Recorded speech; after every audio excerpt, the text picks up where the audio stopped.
done. I guess it goes from 11:15 to 11:30. How long does that go on? That's the big, what's it? It's called a cathedral when it's a big church like that? Yeah, it's a big Catholic church. I mean, it looks like almost like a basilica with that lid on it up there.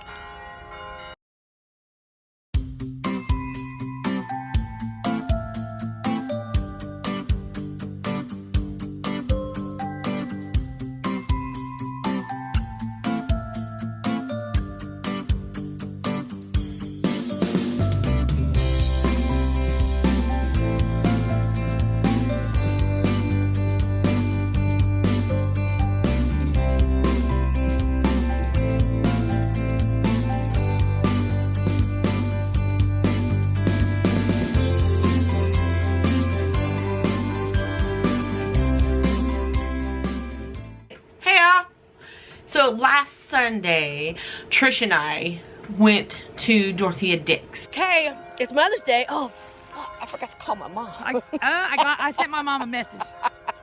I'll do it later. Oops. Me and Trish, we're out at Dorthea Dix. Looking for the orphanage. Looking for the orphanage, and we've already got activities. So I will keep you guys updated as we go. Go study. Yeah. Dorthea Dix in Raleigh is the psychiatric hospital that was opened in 1856. Open for mental reform, and like all psychiatric hospitals, there really wasn't an awareness of mental health, of human rights in that. I mean, honestly, then. And so if there was mental illness, it was treated terribly. People were shipped off, people were forgotten about. In the hospital, people were forgotten about. It was, and so Dorthea Dix has a bad history. It has a stigma, and it has a stigma of just misuse. So it finally closed 2012, maybe. Raleigh bought the property and they're making it a park. And so they moved the patients out, and there are still buildings there, part of like some education buildings, like state education offices, and so on and so forth. But anyway, a lot of the original buildings are gone. I just know for as long as we've lived here that there's just been story after story of haunting. So off we went to Dorthea Dix, equipped with our ghost hunting tools, my EMF detector and dowsing rods. Trish has a temperature gun, our crystals for protection, to find what we could find. On the ground where buildings used to be, one is the orphanage, is where we went, and we got crazy activity. Are you with Dorthea Dix? The temperature's cooler here, yes? Yeah, it's 81 on this end, behind us 85. Both in the shade. Technically, the shade behind us is Were you darker. Were you a patient at Dorthea Dix? You're very excited. You're not a patient. Were you a staff member?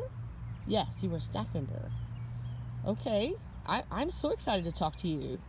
So excited to talk to you. Thank you for your validation. Yes, thank you.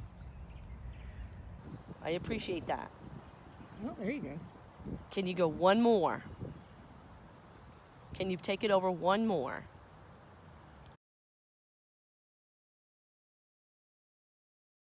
I appreciate that. Well, there you go. Can you go one more? Can you take it over one more?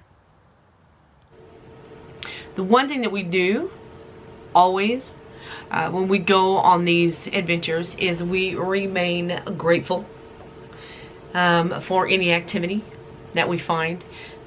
We don't intimidate. I've seen where people go and they intimidate, trying to force spirits into interaction. Don't do that. I don't really want to upset anybody. I don't want to force any type of interaction. I just want it to happen. So always make sure that we are grateful and we are thankful for any spirits or energy that decides to present itself to us. So we do have some extreme activity right here. It's behind the church, the Catholic church that's on Centennial in the Dorthea Dix Park. In the area where we believe there used to be an orphanage. And here's the thing, is if I move, now we're pegging, or it'll go away. At one point, I was moving, was moving and I asked it to move, and he or she did, staff member. You're getting very excited. We went to the cemetery, and at the cemetery I think there's about 900 plots. There's not a lot of big stones. There's not a lot of monuments. Everything's a plaque on the ground. There was no activity there. We have really come to the conclusion that the graveyards are not where we get our activity. The graveyards are where people go for rest. And once they're there, it's over. It's the buildings that we found most of our activity, where things actually happened. Nothing happened in the cemetery. That's just where their remains were put. But as far as like whatever imprint the energy made is always in where a building was.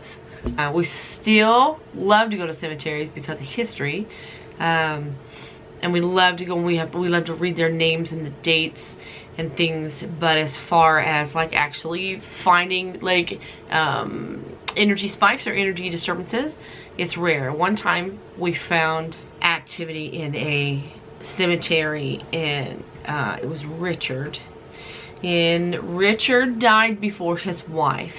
His wife's name was on the headstone next to his. She was still alive. And we asked Richard if he was mad because he went first. And we got some activity. And then we asked him if he was mad at Patricia. And it spiked. And we're not for sure if it was because she married his best friend or if it was because she killed him. But that was where it all led to in that cemetery. And that's been the only activity we've ever gotten in the cemetery. Fun story though. That was a fun ghost hunting experience that we did in the Asheville area. Have you been here a long time? No. Not that long. Not that long. 50 years? Yes. Okay, within the last 50 years. Okay. So that's the one thing that me and Trish like to do, is we love to go ghost hunting. We love history. We love just going and learning about places. And our next trip is going to be down to the coast, down east, because it's busy down there.